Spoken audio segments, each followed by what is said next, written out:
보배도 함께 주일 예배 나오신 모든 성도님들 주님의 이름으로 사랑하고 축복합니다. 이제 우리 다 같이 자리에서 일어나셔서 살아계신 하나님, 우리 예배를 받게 합당하신 하나님 한 분만을 예배하며 나아가겠습니다. 우리 함께 말씀을 선포하며 나아가겠습니다. 하나님은 영이시니 예배하는 자가 영과 진리로 예배할지니라. 아멘. 내 하나님 서신 발 앞에 무릎 꿇고 경배하니 그 권능과 영광이 가득한 내 아버지 계신 이곳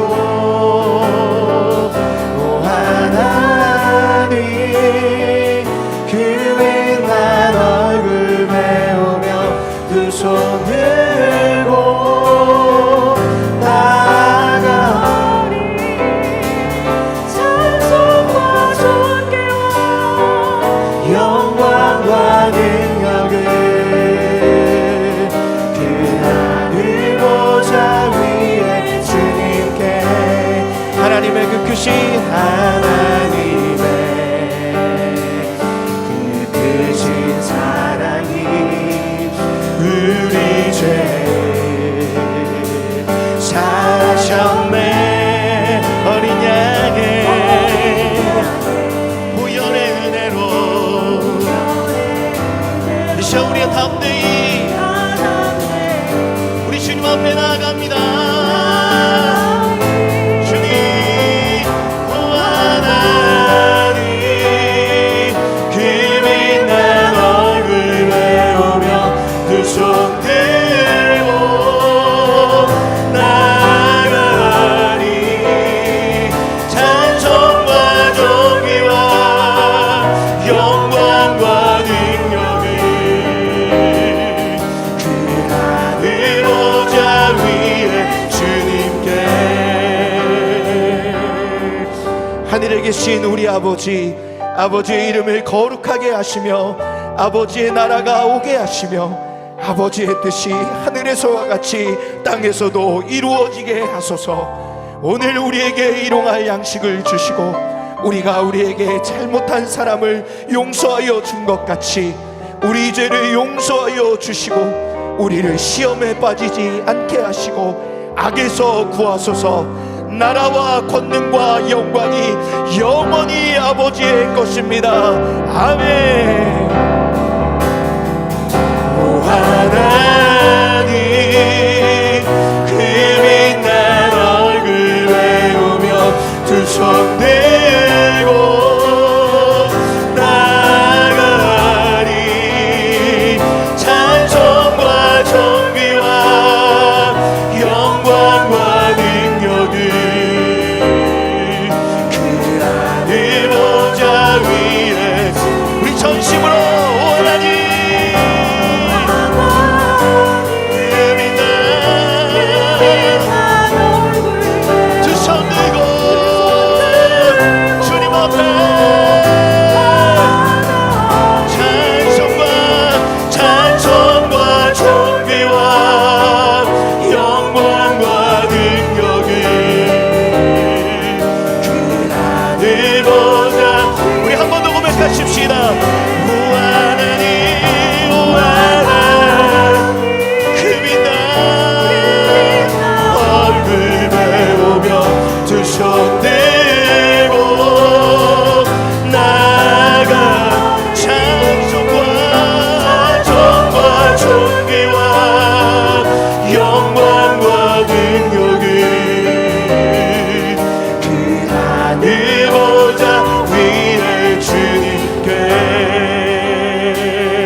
합당하지 하나님께 영광의 박수 올려드리겠습니다. 아멘.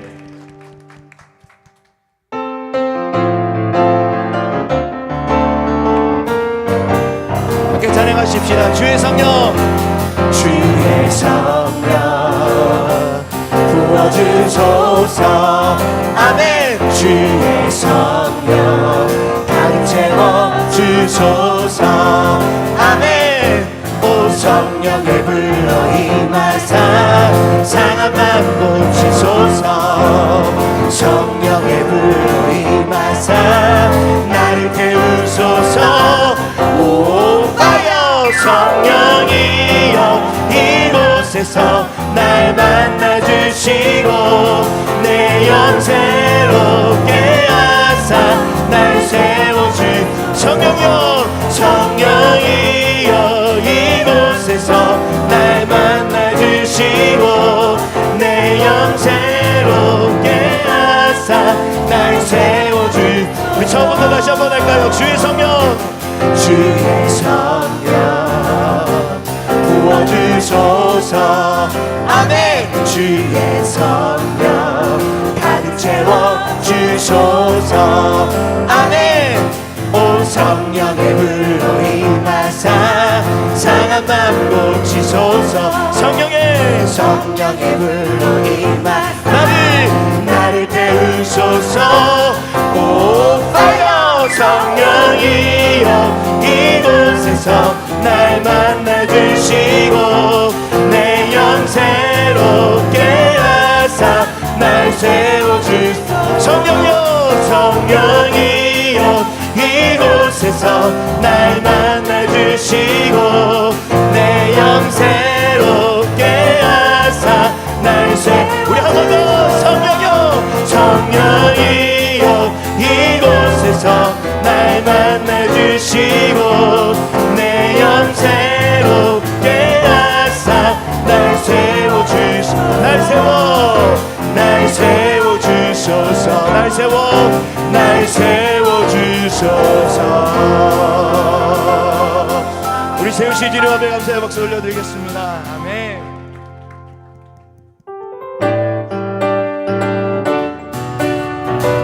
우리 박수 치면서 우리 발걸음 인도하시는 그 주님을 찬양하십시다.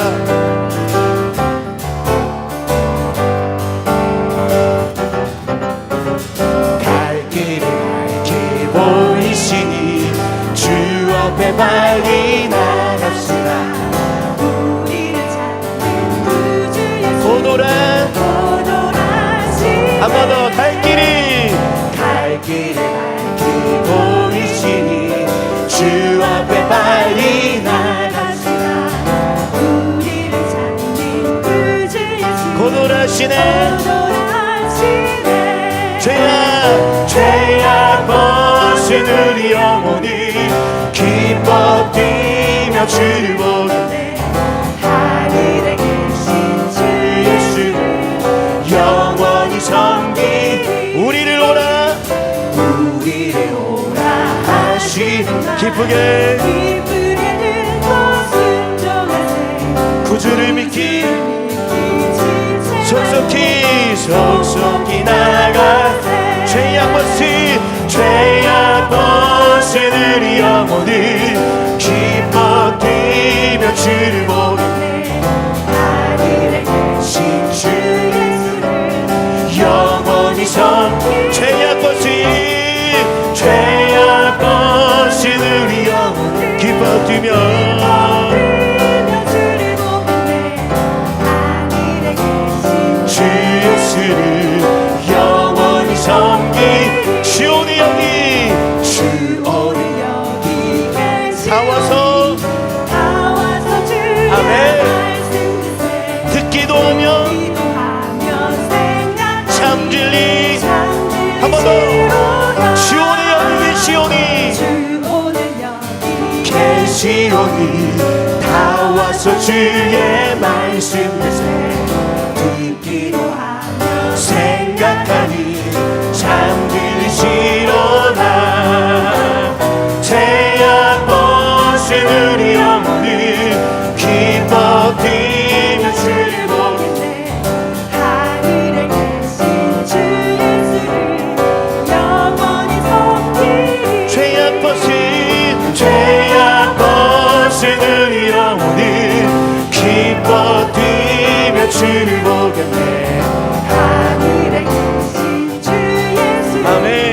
영원히 섬기. 죄악 벗은 마지막으로 한 번 더. 죄악 벗은 우리 영혼이 기뻐 뛰며 주를 보겠네.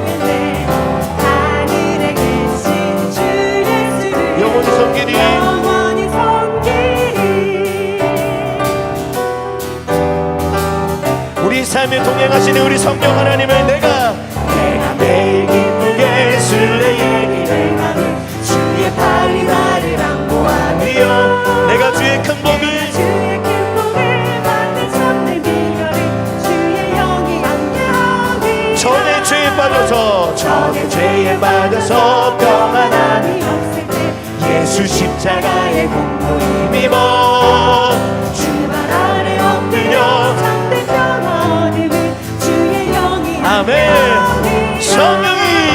성령이 계시네.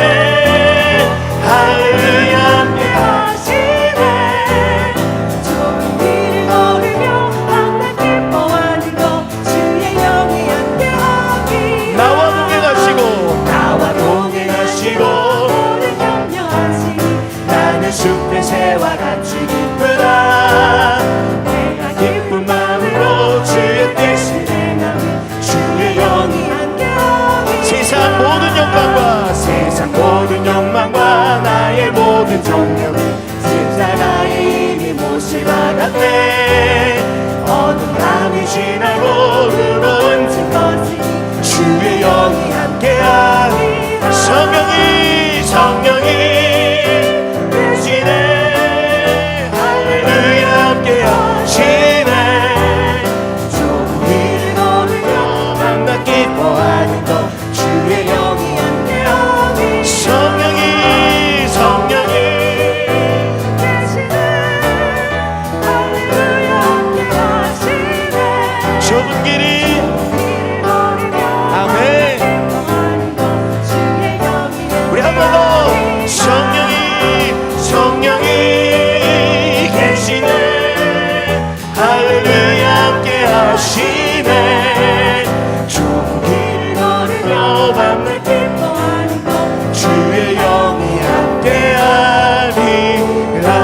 성령이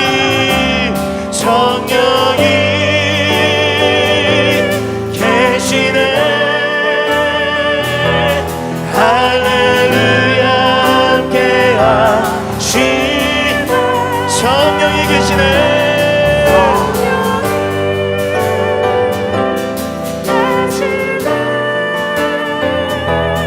할렐루야 함께하시네. 좁은 길을 걸으며 밤낮 기뻐하는 것 주의 영이 함께하리라.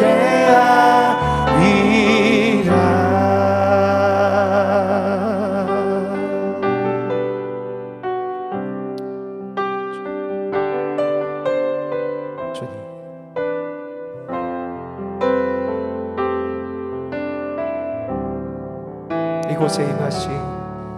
이곳에 임하시 하나님 나라 가난한 마음으로 바라보리라. 먼저 그 나라 그 뜻 구하며 나의 삶 드리리. 주님이 맡기신 하나님 나라 믿음의 눈으로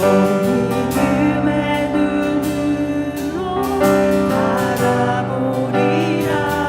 하늘의 뜻이 이 땅 가운데 완성된 그날까지 믿음하여 그 위에 서리라. 하나님의 나라는 무너지리라. 믿음하여 그 나라 세워가리라. 주님 곧 오실 때까지.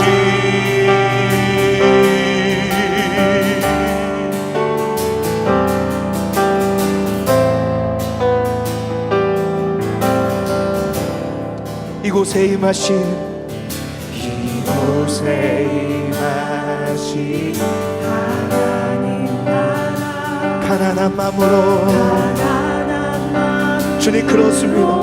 우리가 주님 없으면 안 되기에 가난한 마음으로 나아갑니다. 하저 그 나라 그 뜻 구하며 나의 삶들이 주님이 맡기신 주님이 맡긴 하나님 나라 하나님 나라 믿음의 눈으로 바라보리라 하늘의 뜻이 이 땅 가운데 완성될 그날까지 믿음 타요 그 위에 서리라 하나님의 무너지지 않으리 그나마 세워가리라 주 곧 오실 때까지 믿음 타요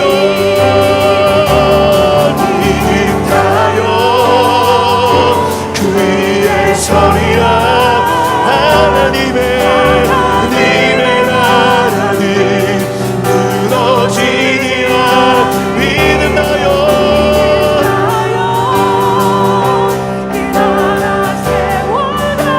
주님 주 곧 오실 때까지 우리 두 손 높이리가 믿음 나요 그 위에 우리 하나님의 나라는 결코 무너지지 않습니다. 하나님 우리 가운데 그 하나님의 나라를 부어주시고 우리 상한 마음 우리 지친 마음 하나님 우리 어그러진 그 모든 마음들이 주님의 나라의 통치 안에서 회복되길 소망합니다. 주님 곧 오실 때까지 이 시간 우리가 하나님 앞에 기도하며 나아갈 때 하나님 이곳이 주의 나라가 임할 줄 믿습니다. 하나님 오늘 이 시간 우리가 가난한 마음으로 주님 앞에 나아가오니 우리 가운데 주님이 임하여 주시옵시고 하나님의 만드심과 성령의 통치하심이 우리 예배와 우리 심령 가운데 일어나게 하여 주시옵소서. 우리 주여 한번 부르짖고 기도하며 나아가겠습니다. 주여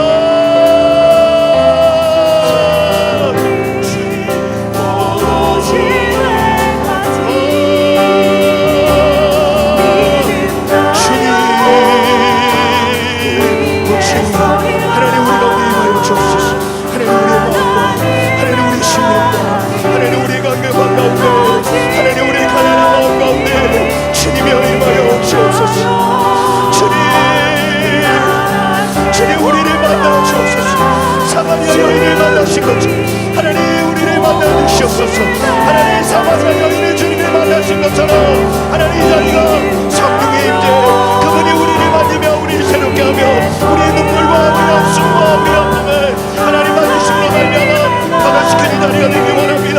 닫혀있는 우리의 마음 상한 우리의 마음들을 주님이 만지시고 열어주시옵소서.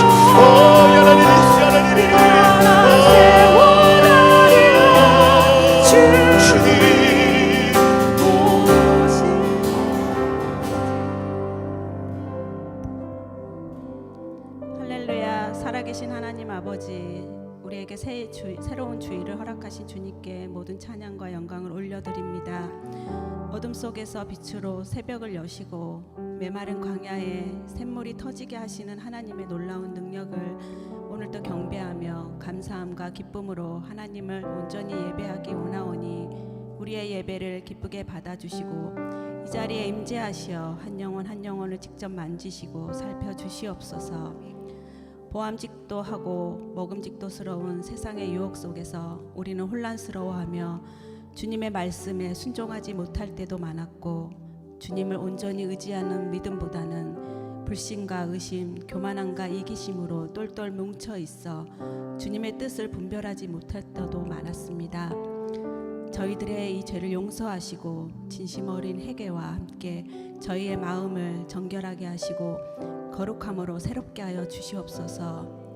이를 행하시는 여호와 그것을 만들며 성취하시는 여호와이시오니 올 한 해도 우리 보배담 교회를 통하여 새 일을 행하여 주시고 우리 교회가 하나님의 뜻을 세우고 전하는데 부족함이 없게 하옵소서. 우리를 하나님의 거룩하신 말씀으로 이 세상의 자랑과 모든 욕심을 이겨내고 하나님의 뜻을 행하며 펼치는 자들 되게 하여 주시옵고 굳건한 믿음을 주시어 반석처럼 세워 주시옵소서.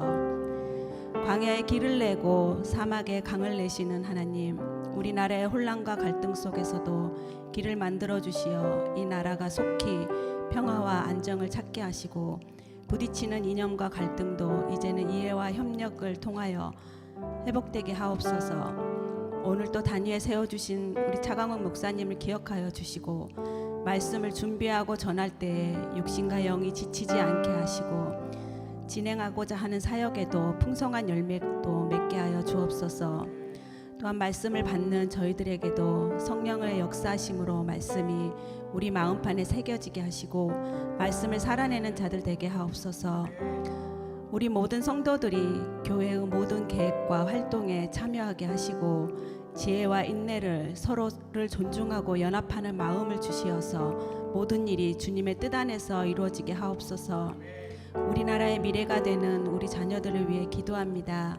이제 겨울방학의 마지막 달에 들어서고 곧 한 학년을 진급해야 하는데 교육 현장의 어려운 문제들로 어른된 우리는 이쯤 되면 항상 두렵고 떨리는 마음으로 기도합니다.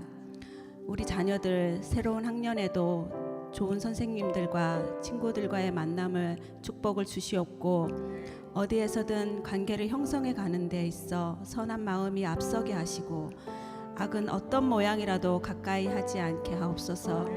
그리하여 우리 자녀들 학교 생활, 교회 생활 즐겁게 하게 하시고 평생에 함께할 하나님을 더욱 깊이 알아갈 수 있는 기회도 놓치지 않게 하옵소서.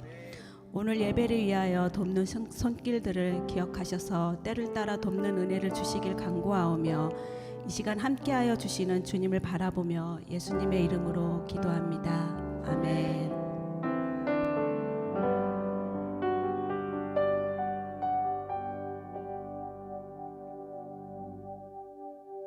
오늘 우리에게 주신 하나님의 말씀은 요한복음 4장 19절에서 24절까지의 말씀입니다.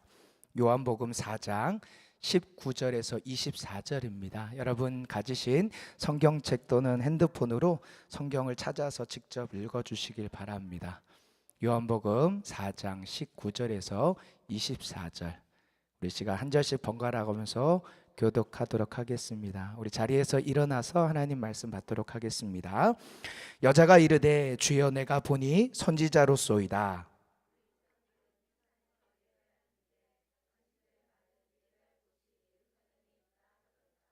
예수께서 이르시되 여자여 내 말을 믿으라. 이 산에서도 말고 예루살렘에서도 말고 너희가 아버지께 예배할 때가 이르리라.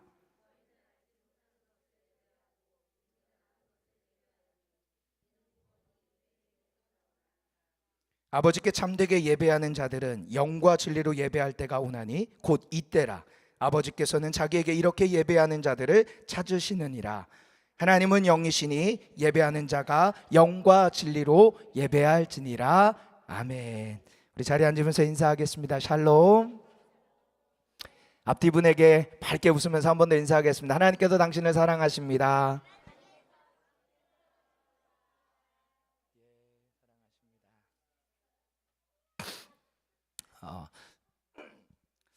한 호화 요트 위에서 파티가 벌어지고 있습니다. 여러분 한번 이야기를 들으면서 상상으로 한번 그림을 그려보십시오.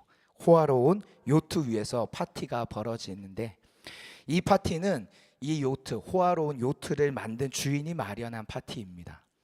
배는요 정말 호화롭고 아름답습니다. 시원한 바람이 지나가는 갑판은 향기 나는 고급 나무를 이용해서 클래식한 분위기를 주었고 침실에 있는 침대와 장식들 그리고 커튼 역시 한눈에 보아도 값비싼 재료들임을 알 수 있습니다.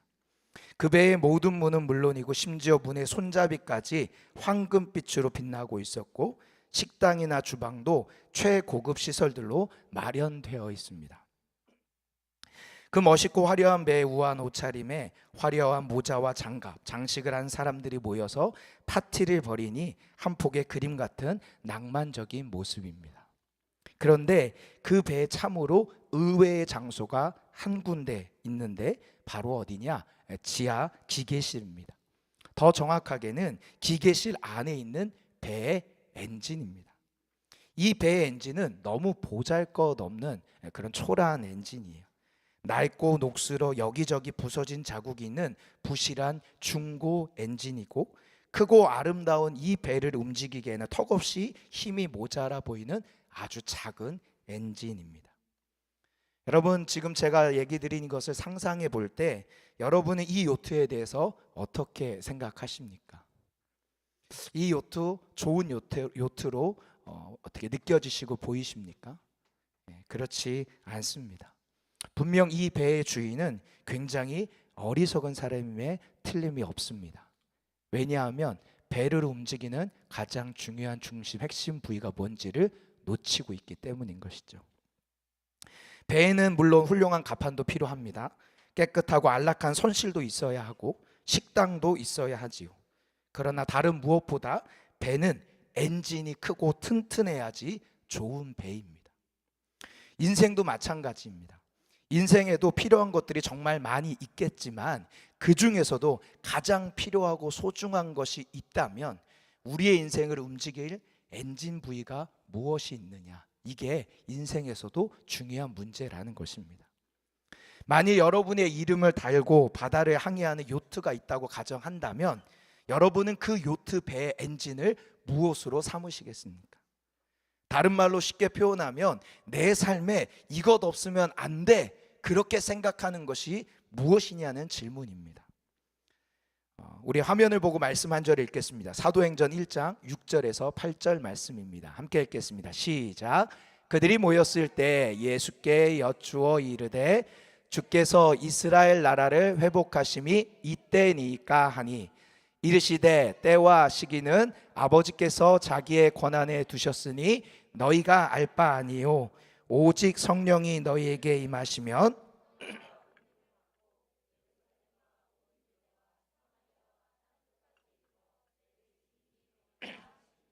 아멘.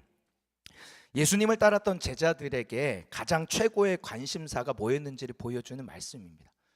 그들이 예수님께 마지막으로 함께하는 장면에 하는 질문이 뭐냐? 이스라엘의 회복이 언제입니까? 다른 말로 얘기하면 제자들의 평생의 관심사, 가장 소중하고 필요하게 여긴 게 뭐냐? 이 나라의 회복이라는 거예요. 아마도 당시 이스라엘은 로마의 압제 속에 다스림을 받고 있던 상황이다 보니까 자신들의 최고의 안전을 지키는 방법은 이 포로에서 해방되는 것이라고 생각했던 것이죠. 그래서 뭐니 해도 우리나라의 해방, 이게 이들의 최고의 관심사고 최고의 필요였고 최고의 우선순위로 생각했던 것입니다. 그러나 그런 제자들에게 우리 예수님은 대답해 하십니다. 뭐라고 얘기하십니까? 때와 시기는 아버지께 그 권한에 있다.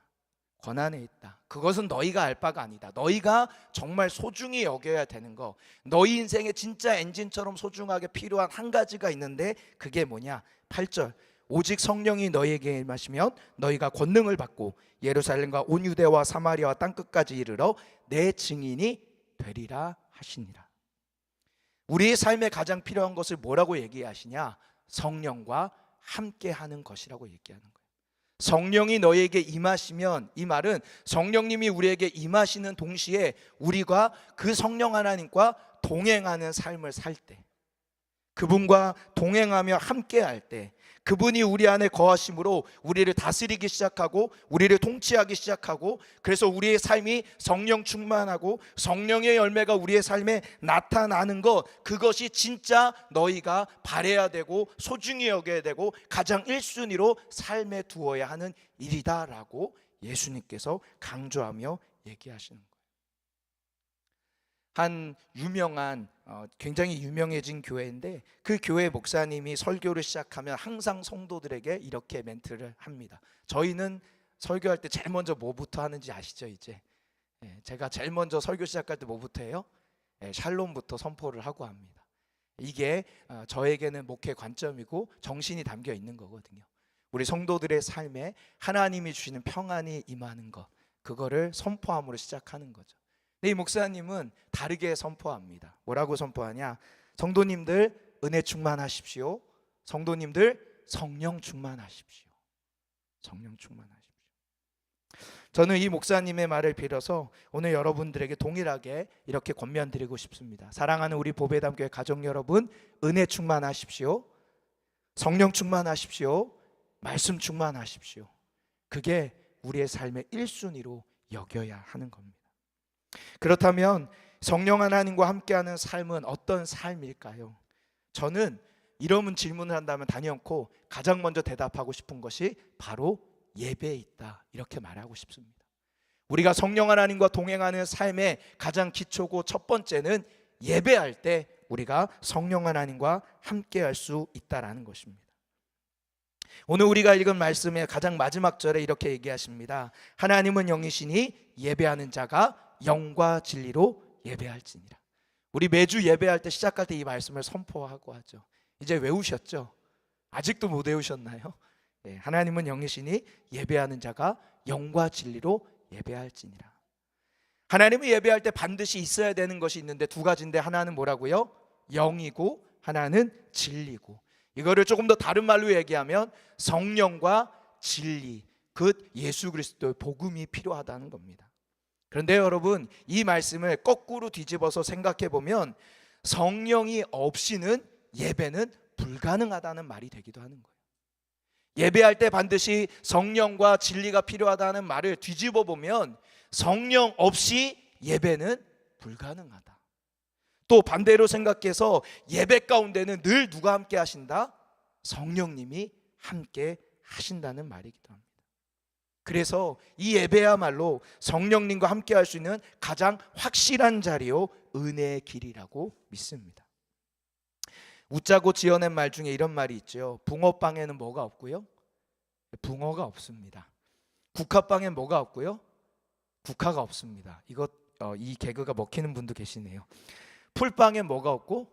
풀이 없습니다. 가래떡에 뭐가 없고? 가래가 없어요. 사랑합니다. 칼국수에는 칼이 없고요. 곰탕에는 곰이 없습니다. 그럼 닭똥집에는 닭똥도 없고 집도 없습니다. 그런데 여러분, 이 우스갯소리를 교회에 빗대서 표현한다면, 만약에 교회인데 성령이 없는 교회, 교회인데 예배, 성령이 없는 예배, 그런 예배를 드리는 교회라고 한다면 여러분 느낌이 어떠십니까? 누군가 보배담교회를 얘기하는데 그 교회 성령이 없어, 그 교회 예배를 드려봤는데 임재가 없어, 이렇게 말하면 우리 교회의 생명력은 끝난 거죠. 이것이야말로 가장 비극이고 가장 심각한 문제라고 할 수 있습니다. 사랑하는 성도 여러분, 저는 여러분의 마음 안에 있는 그 성전, 여러분의 마음 안에 주님이 허락하신 그 복음의 성전 안에 오직 성령 하나님만 충만하시길 축복합니다. 여러분의 마음을 열었을 때, 누군가 여러분의 마음을 현미경으로 들여다볼 때 그 안에 보이는 것 한 가지 있다라면 성령 하나님만 보이게 되길 축복합니다. 여러분이 드리는 모든 예배 가운데 오직 성령의 임재만이 가득하길 주님의 이름으로 축복합니다. 우리가 성령님과 함께 예배할 때 성령님은 어떤 놀라운 일을 행하실까? 첫 번째로는 그 성령의 임재를 통해 살아계신 하나님을 깊이 만나고 경험하는 일이 일어난다는 것입니다. 우리 오늘 본문의 21절 22절을 같이 한번 읽겠습니다. 21절 22절 시작. 예수께서 이르시되 여자여 내 말을 믿으라. 이 산에서도 말고 예루살렘에서도 말고 너희가 아버지께 예배할 때가 이르리라. 너희는 알지 못하는 것을 예배하고 우리는 아는 것을 예배하노니 이는 구원이 유대인에게서 남이라. 사마리아 여인이 예수님을 만난 상황에서 예수님께 질문을 합니다. 예수님, 예배하는 장소가 어디가 좋습니까? 사람들은 이 사마리아가 좋다고 하고 또 유대인들은 예루살렘이 좋다고 하는데 어디가 예배하기 진짜 좋은 곳입니까? 라고 묻는 거예요.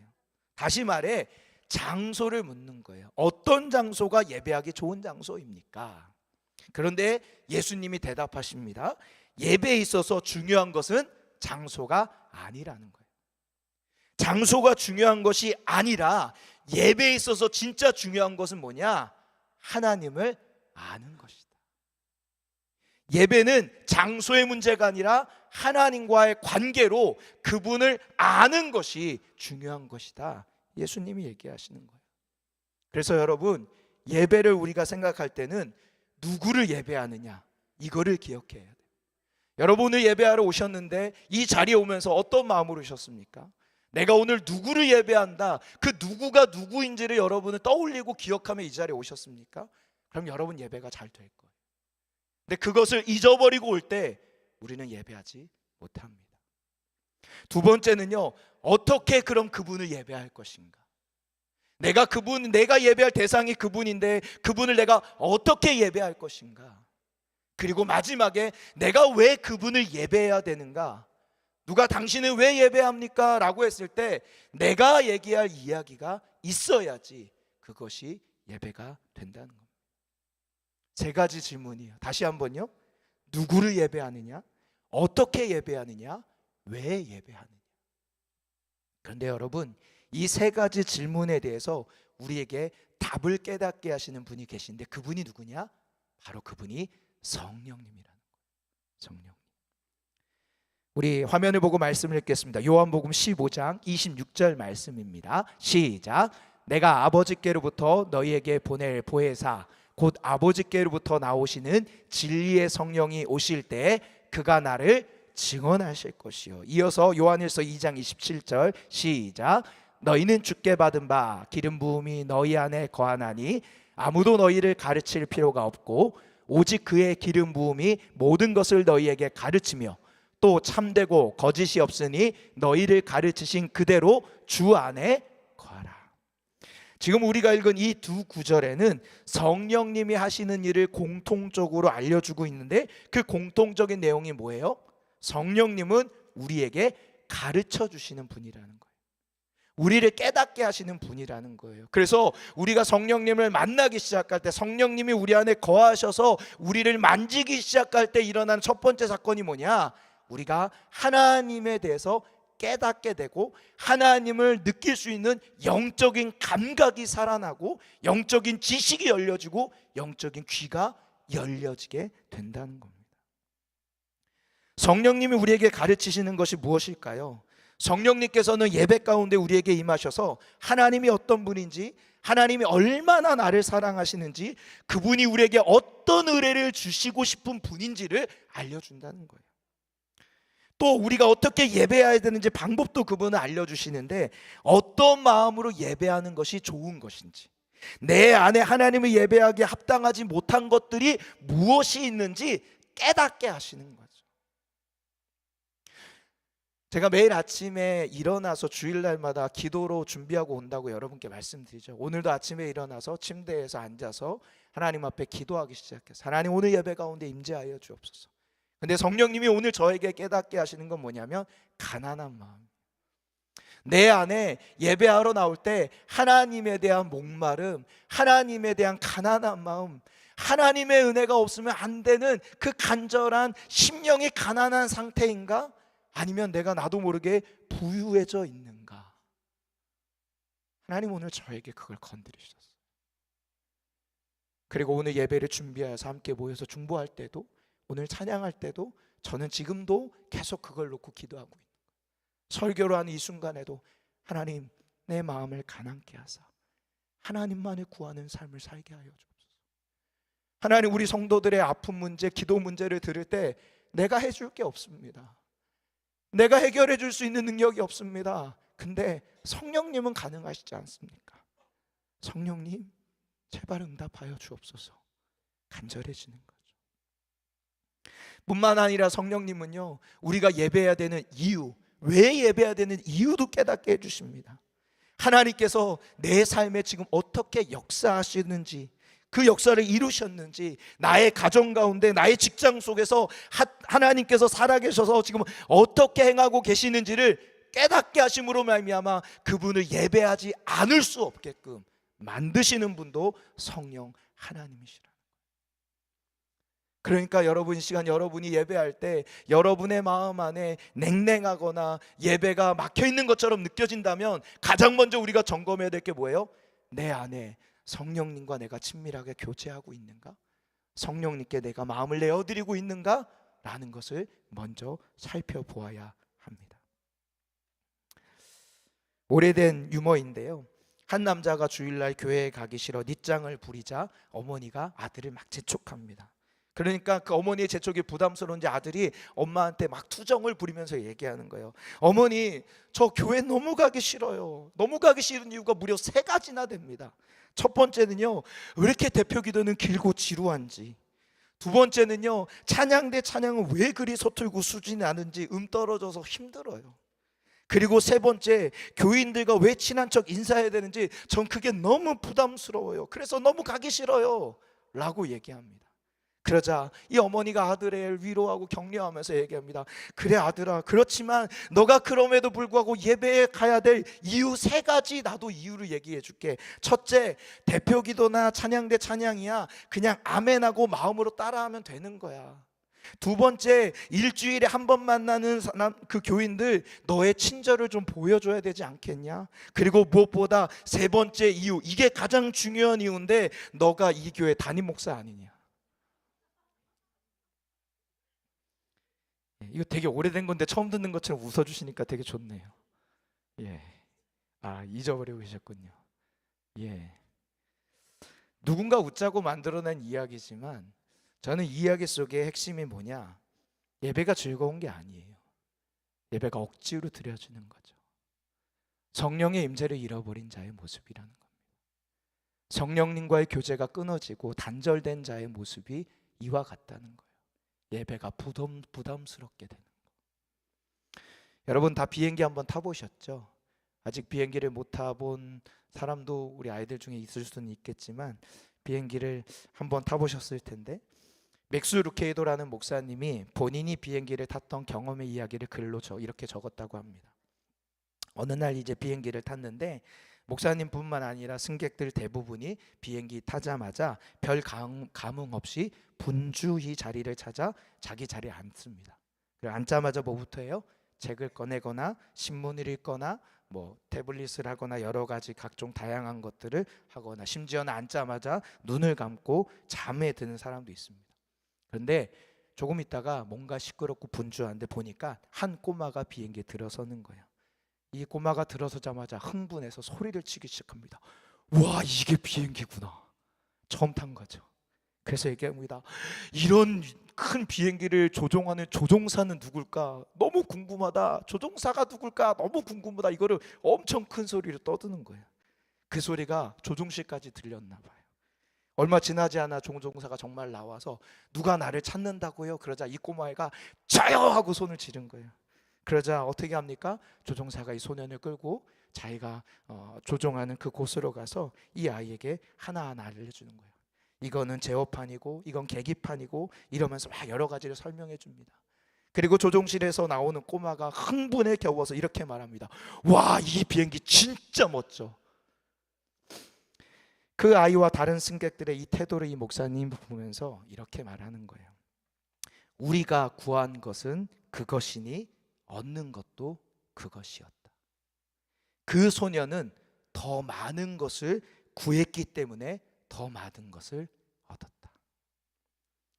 그러면서 예배와 이 비행기 타는 것에 공통점이 많다고 말하는데 이렇게 얘기합니다.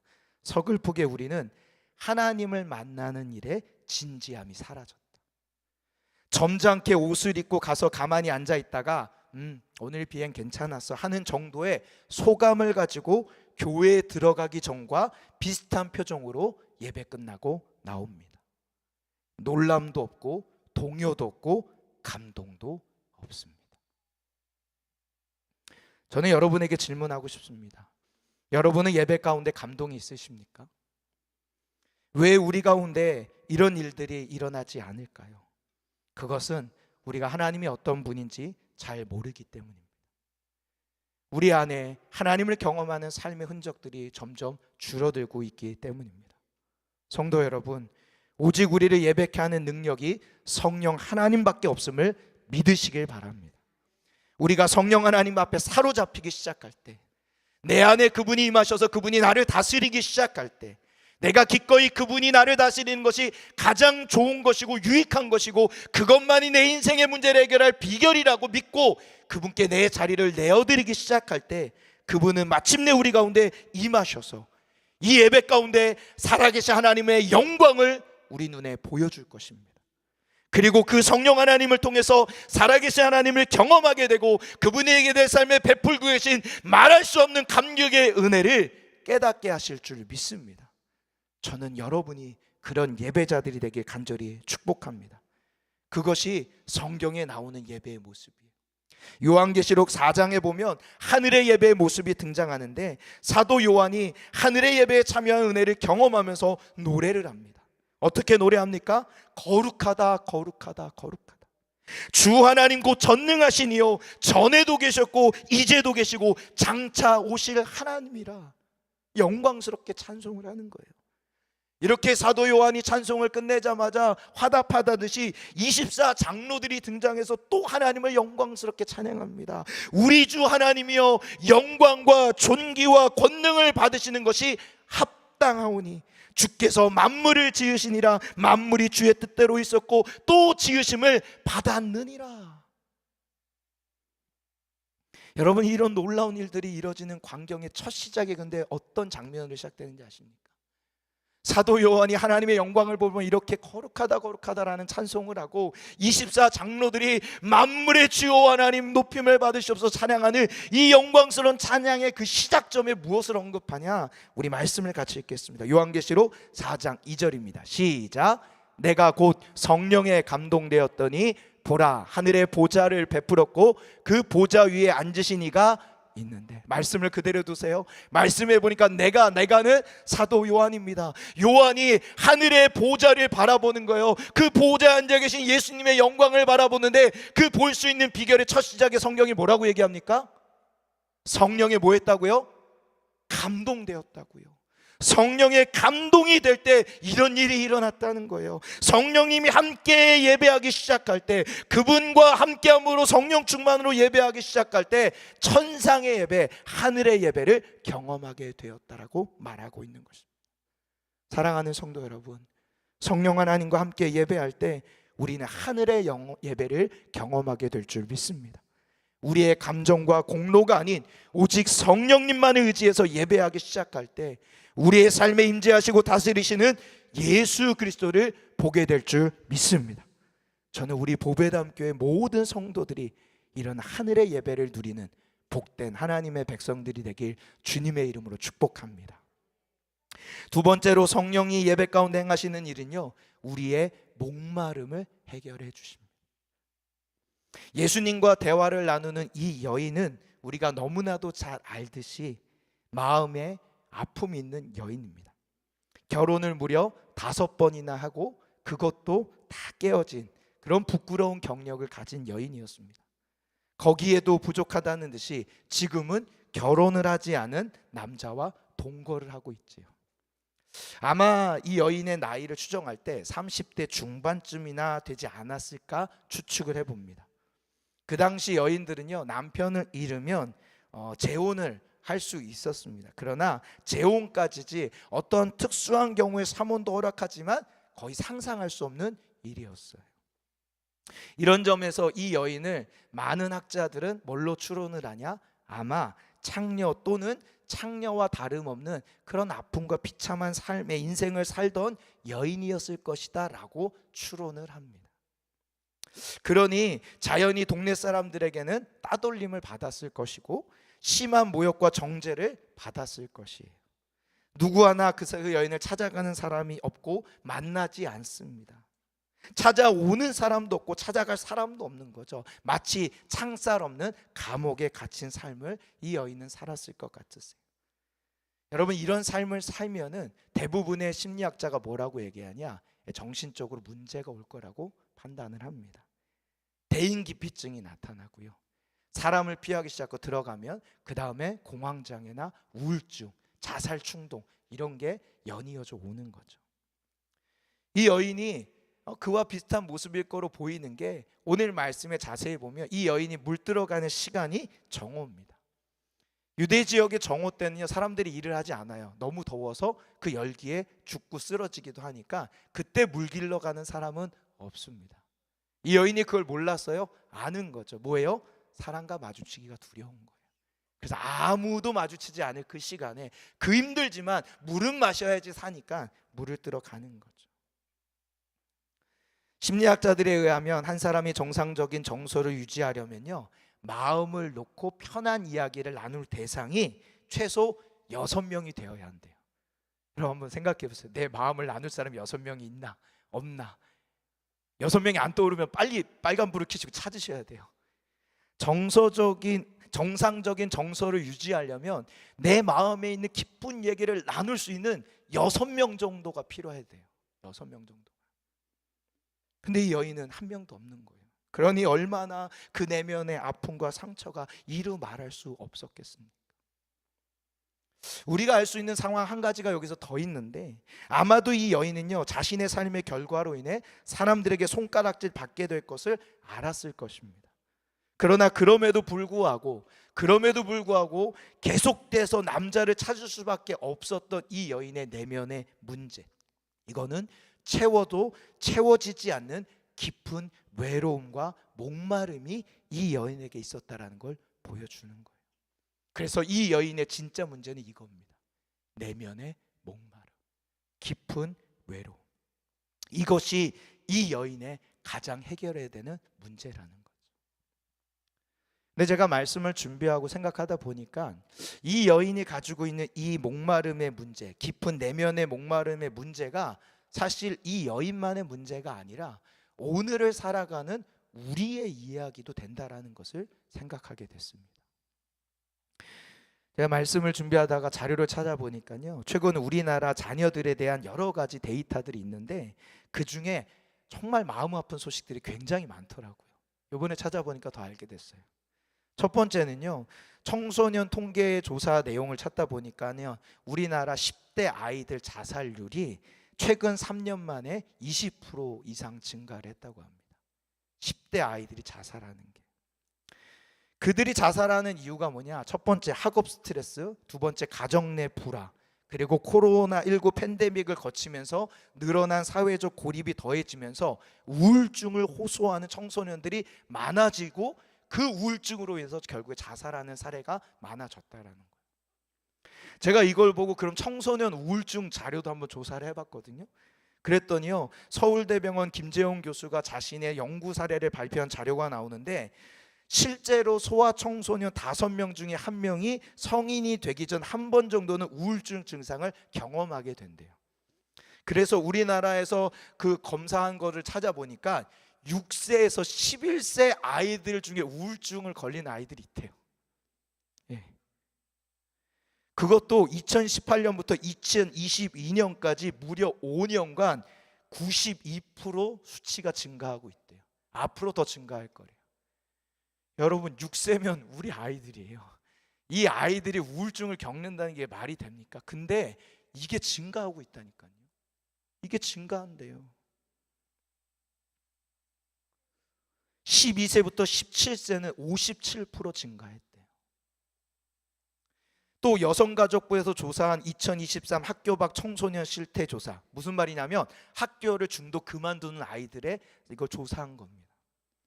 그런데 초등학교 시기에 학교를 그만뒀다는 비율이 2021년엔 9% 정도 되는데 2년 만에 8%가 늘어 작년에 17%까지 늘어났대요. 이렇게 늘어난 이유가 뭘까라고 찾아보니까 초등학생 아이들이 학교를 그만두는 가장 첫 번째 이유는요, 심리 정신적인 문제래요. 무려 31%나 된다는 거죠. 그리고 그 아이들이 그렇게 학교를 그만둔 아이들의 많은 경우가 무기력하거나 우울한 기분이 들어서 아까 얘기한 것처럼 운둔 생활에 들어간대요. 그리고 운둔 생활에 들어가다 보면 심지어 최근에는 어떤 일까지 많아지냐, 이 아이들이 마약을 접하는 일까지 벌어진대요.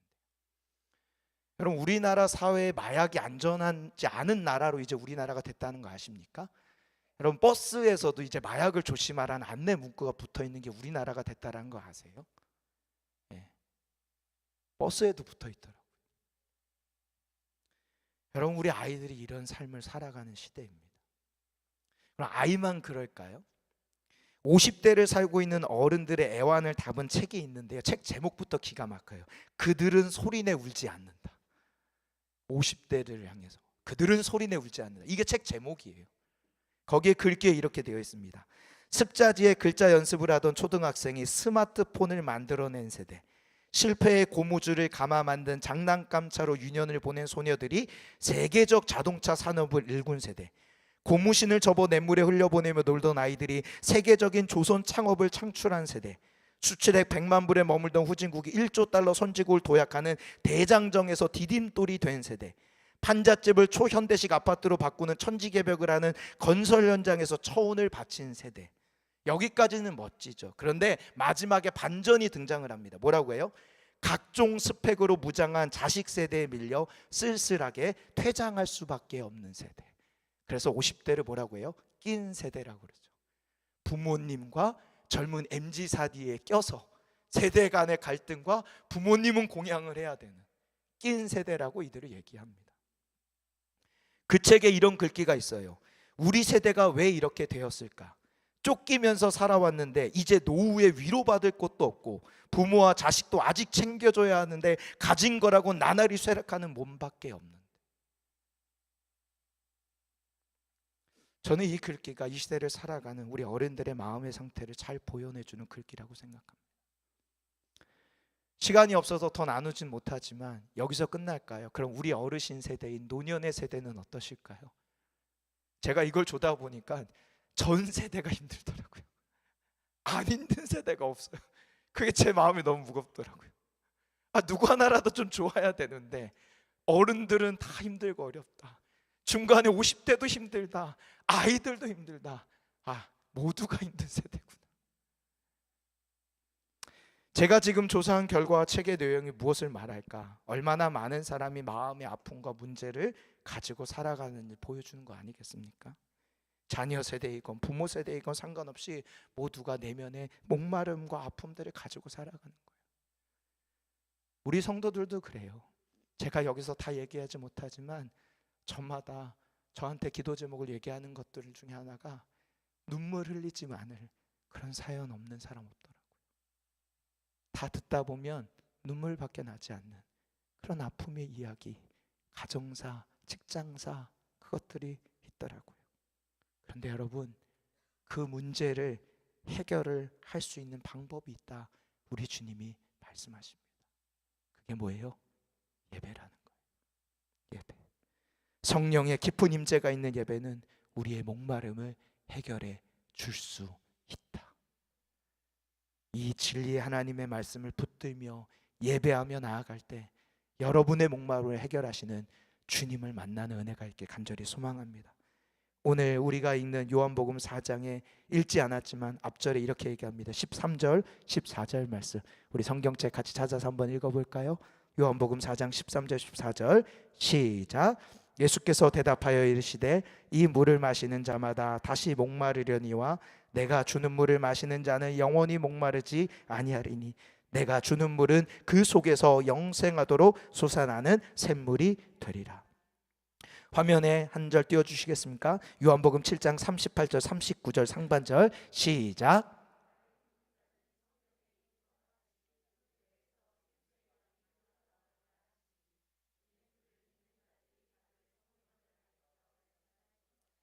아멘.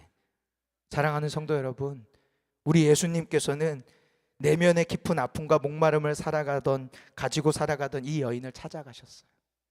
그리고 그 여인에게 얘기하는 거예요. 너의 그 목마름을 해결할 해결책이 있다. 그게 뭐냐? 예배다. 참된 예배야말로 우리의 깊은 목마름의 문제를 해결할 수 있다. 아니, 해결하는 정도가 아니라 앞으로 평생 마르지 않는 샘물을 우리에게 주시겠다고 약속해 주셨습니다. 우리가 이 약속을 붙들고 예배하는 거예요. 전심으로 예배하는 거예요. 예배할 기분이 아니고 예배할 상황이 아니어도 우리가 이 자리를 지키며 온 마음을 다해 애절하게 하나님 앞에 예배해야 되는 이유가 있다면 하나님이 그 예배 가운데 일하실 것이기 때문에, 그 예배를 통해 하나님이 우리의 인생의 그 아픔과 목마름의 문제를 만지고 변화시켜 주실 것을 믿기 때문에 예배해야 되는 줄 믿습니다. 우리 주님이 말씀하십니다. 이사야 55장 1절, 오라 너희 모든 목마른 자들아, 너희 목마른 자들아 물로 나오라. 내가 물이라는 거예요. 돈 없는 자도 와라. 너희는 와서 사 먹되 돈 없이 값 없이 와서 포도주와 젖을 사라. 주님 말씀하십니다. 여러분이 예배에 나와 주님 앞에 이 하나님의 목마름을 해결을 구하는 여러분이 되길 간절히 소망합니다. 마지막 이야기하고 함께 좀 기도하면 좋겠습니다. 오정집 좀 반주해 주시겠어요? 저와 예전에 사역을 같이 했던 한 목사님의 이야기입니다. 안산에 있는 교회 대학부를 섬기는 곳에 저랑 같이 부임한 목사님이에요. 이 목사님은 저보다 한 살 많은 형님 목사님인데 굉장히 똑똑하시고 사역을 잘하시는 목사님이에요. 자신감도 넘치고요, 당당하시고요, 실제 사역을 너무 잘하셨어요. 그런데 문제가 생겼습니다. 뭐냐? 5개월 정도밖에 안 지났는데 너무 사역을 무리하다가 허리 디스크가 터진 거예요. 허리 디스크.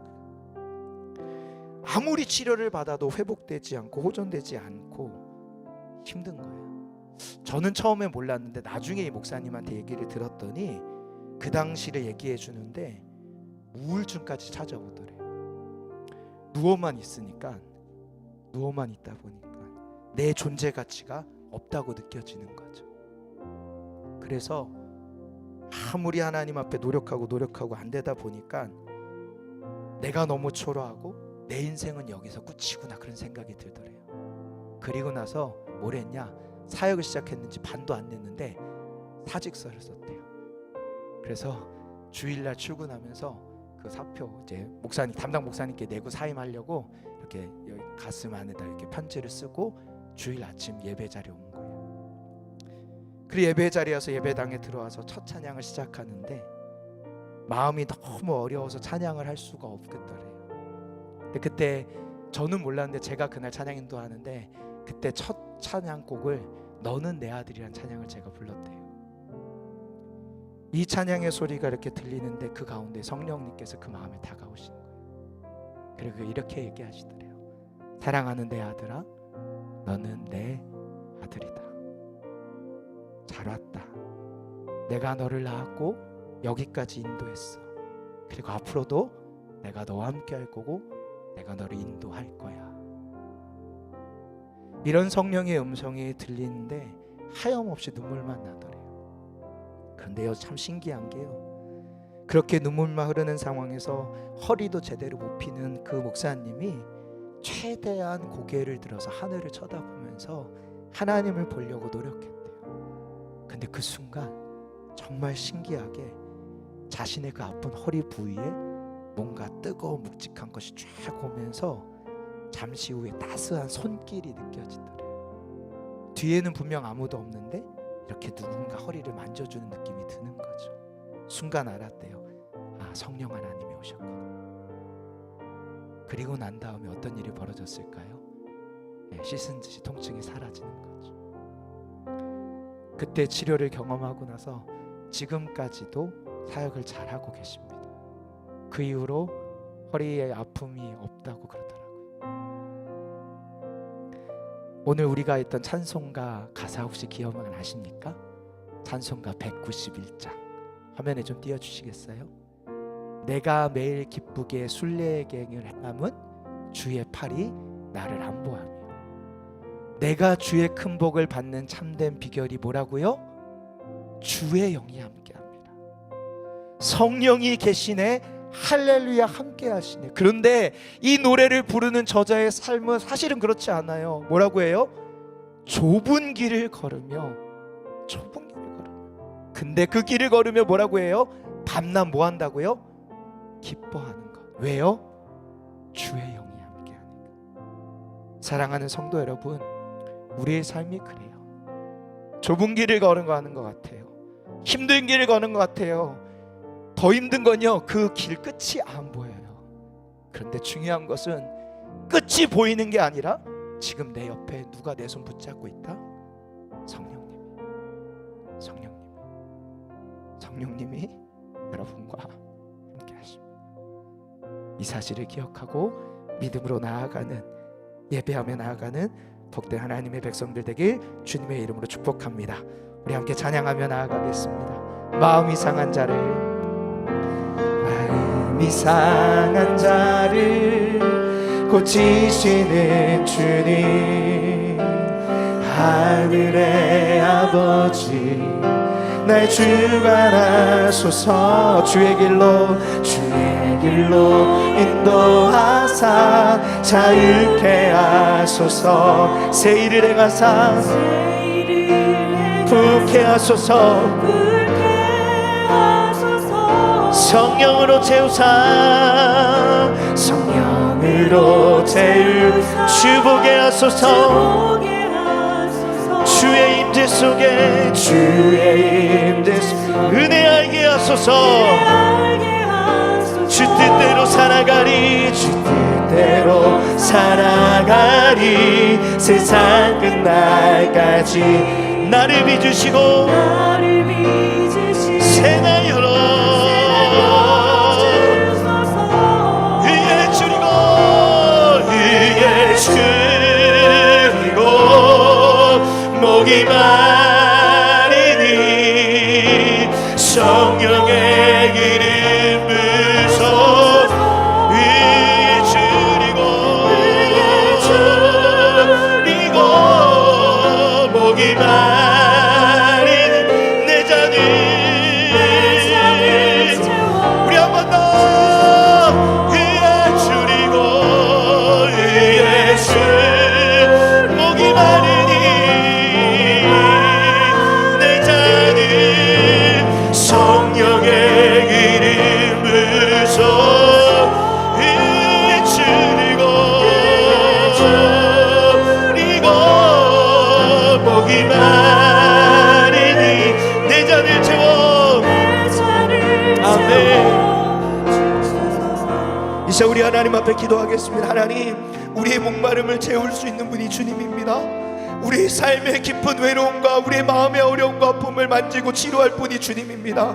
주님, 우리 가운데 임하여 주시고 성령님 우리와 함께하여 주옵소서. 성령 충만하게 하여 주시옵시고 성령의 임재 가운데 거하게 하여 주시옵시며 성령님이 나를 만지사 온전케 하여 주시옵소서. 우리 주여 한번 부르짖고 기도하겠습니다.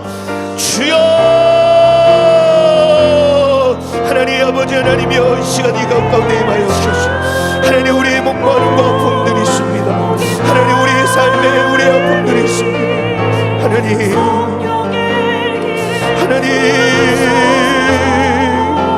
주님 아버지 하나님 임하셨습니다. 하나님, 내가 주는 물을 마시는 자는 영원히 목마르지 않는다고 하셨습니다.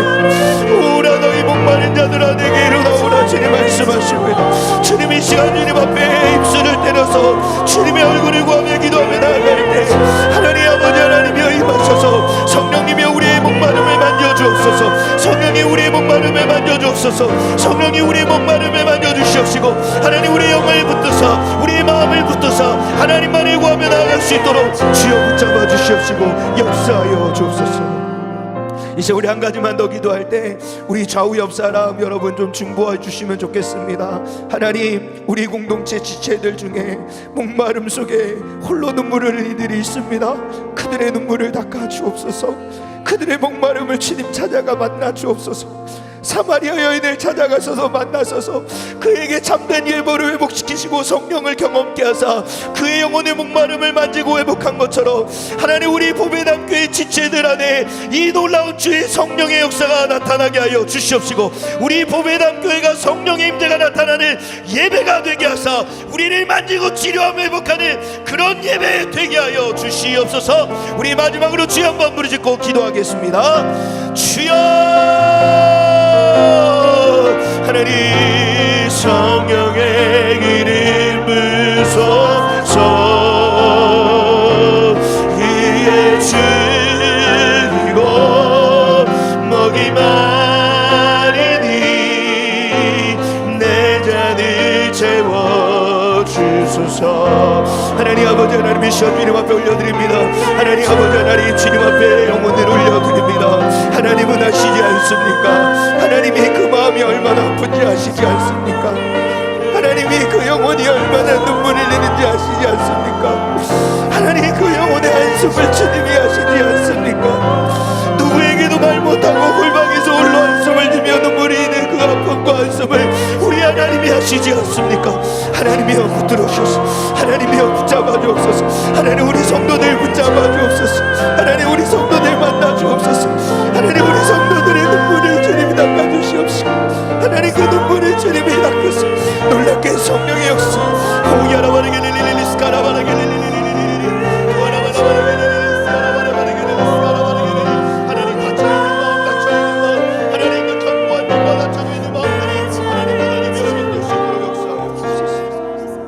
하나님 오늘 말씀하십니다. 성령이 우리에게 임하실 때, 성령님이 우리의 마음에 임하시고 우리를 만지시기 시작할 때 우리 영혼의 목마름과 아픔을 주님이 만지고 변화시킨다 말씀하십니다. 예배 가운데 주님이 그 일을 행하시겠다 말씀하십니다. 하나님은 영이셔서 예배하는 자들에게 임하셔서 성령의 역사를 허락하신다고 말씀하십니다. 하나님 우리 보배담 교회 예배가 그런 예배 되게 하여 주옵소서.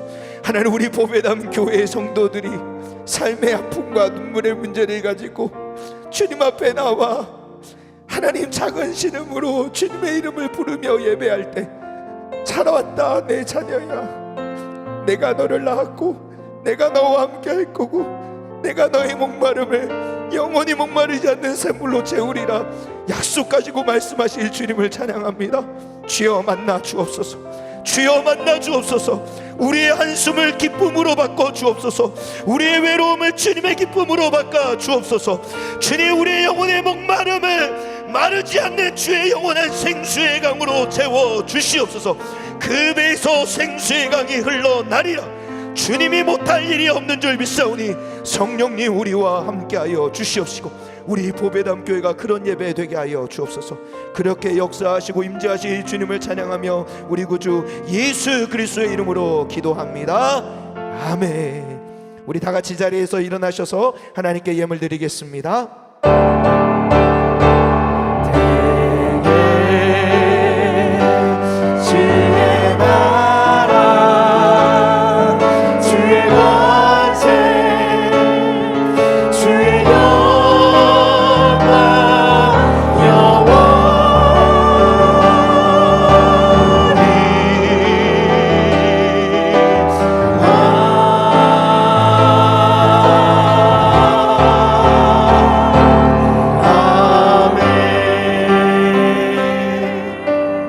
우리를 드리는 기도하겠습니다. 주님, 우리가 여기 주님 앞에 나왔습니다. 온 땅의 주인이신 아버지께 우리의 일부로 우리의 전부를 드립니다. 우리의 예물은 과부의 헌금이요 또한 여인의 향료입니다. 크신 주님께 작은 저희의 소득과 소유를 드립니다. 아무것도 부릴 것 없는 빈손이어도 우리의 온 몸과 온 마음을 담아드리니 받아 주옵소서. 주님이 저희에게 가장 가치로운 분임을 삶으로 고백하게 하옵소서. 저희의 삶이 주께서 기뻐하시는 거룩한 산제물로 드리는 온전한 예배가 되게 하소서. 아이의 떡과 물고기 같은 우리의 예물을 주께서 친히 축사하여 주옵소서. 그리하여 이 물질을 나누고 사용할 때 줄이고 배고픈 이들이 배부르게 하소서. 하나님 나라와 의를 위하여 쓰이게 하시고 주께서 맛보게 하시려는 온전한 풍요를 경험케 하소서. 주님, 우리가 드린 헌금뿐 아니라 우리의 남은 물질도 우리의 것이 아니요 주님의 것임을 고백합니다. 돈을 숭배하지 않고 하나님을 경배하게 하소서. 주님이 기뻐하시는 방식대로 사용하게 하시고 필요 이상으로 추구하지 않으며 자족하며 나누고 흘려보내는 삶 살게 하소서. 예수님의 이름으로 기도합니다.